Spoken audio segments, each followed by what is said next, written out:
Welcome back, everyone, to another episode of Blind Boys Politics. I'm Nicholas Rod, And I'm Chris Baker. and we are back once For again. another failed election. These are my favorite. We've been having fun doing these, haven't we, Nick? Yes, we have. I've been appreciating them.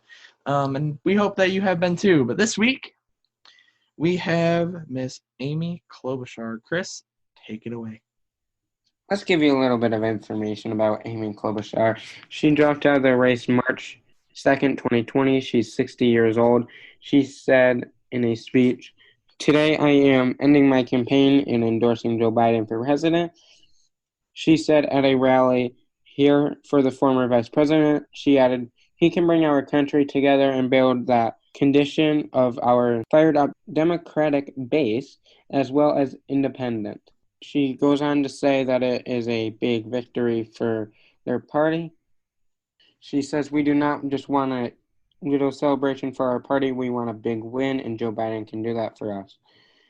On her campaign, she visited all 87 Minnesota counties every year. In fact, she is quick to tell reporters and doesn't have shame telling them how good of a fundraiser she is, including once she got $17,000 out of her ex-boyfriend to donate to her campaign. That's impressive all on its own. $17,000 from your own ex-boyfriend Now, for your campaign. as impressive as that is, she's also very impressive with her 13... Yeah, we got 13 policies here. That's the word I was looking for. She comes with 13 policies. So let's dig right in.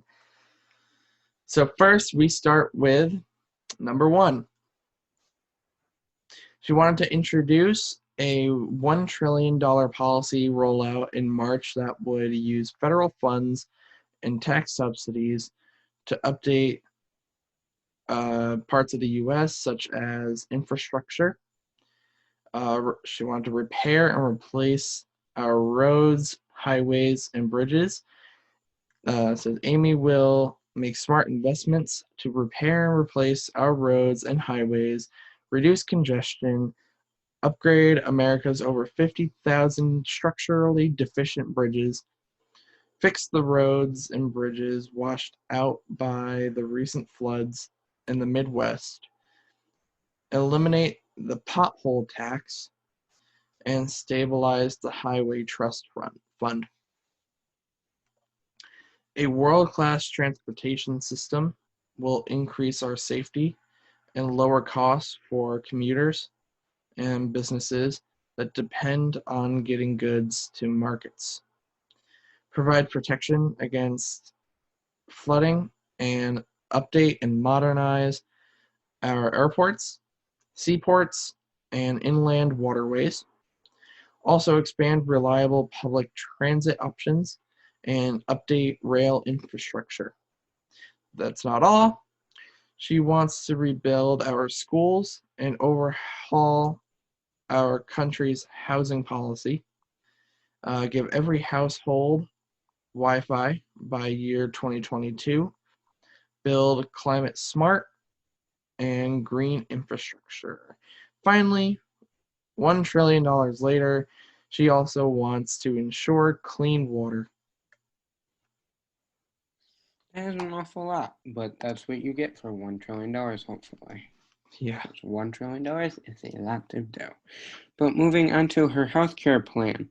She is one of two Democratic candidates who signed a letter backing Medicare Advantage, an alternative to traditional Medicare. This letter states she wants to take $250 billion out of taxpayers a year to make healthcare better. So that means your taxes are going up, people. She became the president. Sometimes. She addressed mental health specifically. She released a $100 billion plan to combat mental health problems and substance abuse over the next decade, focused on prevention, treatment, and recovery. She wants a chunk of the money to come from opioid manufacturers for their role in the national epidemic.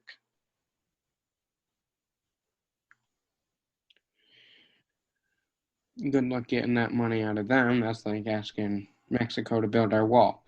But nevertheless, moving on to climate change, she backs the new Green Deal, wants to re-enter Paris climate accord, achieve 100% net zero emissions by 2050 in fossil fuel substances, and create jobs with heartland workers in mind. Again, we're seeing this Green New Deal.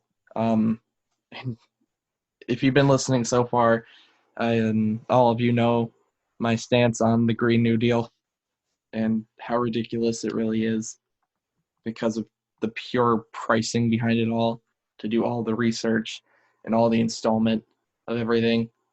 Just no. She's a money spender, that's for sure. But we move into number 5 with criminal justice. She supported the bipartisan First Step Act, a reform of the federal prison system in the Senate. This act is saying there needs to be more accountability for people in the criminal justice field. Moving right along to her drug pricing. This one's very simple. She urged the FTC to crack down on pay-for-delay pharmaceutical deals. And then we keep going with sexual harassment. Successfully pushed for legislation mandating sexual harassment training in the Senate.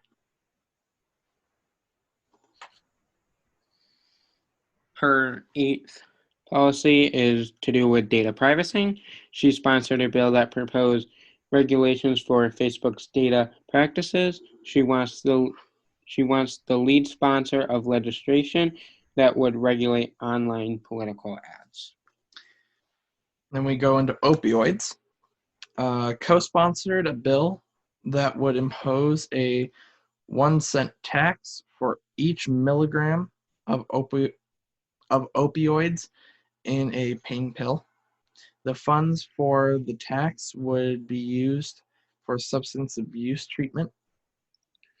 And then her next policy is with immigration. This one's very simple as well. She wants legislation reform to protect DACA and TPS recipients.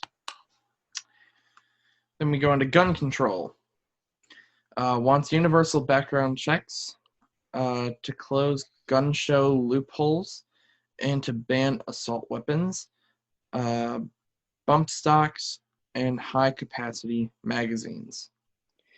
Her 12th policy is to do with education. She released a plan to increase federal funding for public schools if a school's state does the following: increases teachers' pay, recommends how to improve school services for working families, prioritize workforce readiness in high school curriculums, and create a way for federal funds to be used for construction and repairs in school buildings. And then finally, we get to number 13, which is agriculture. Wants to raise the debt cap on farm bankruptcies and increase access to federal loan programs.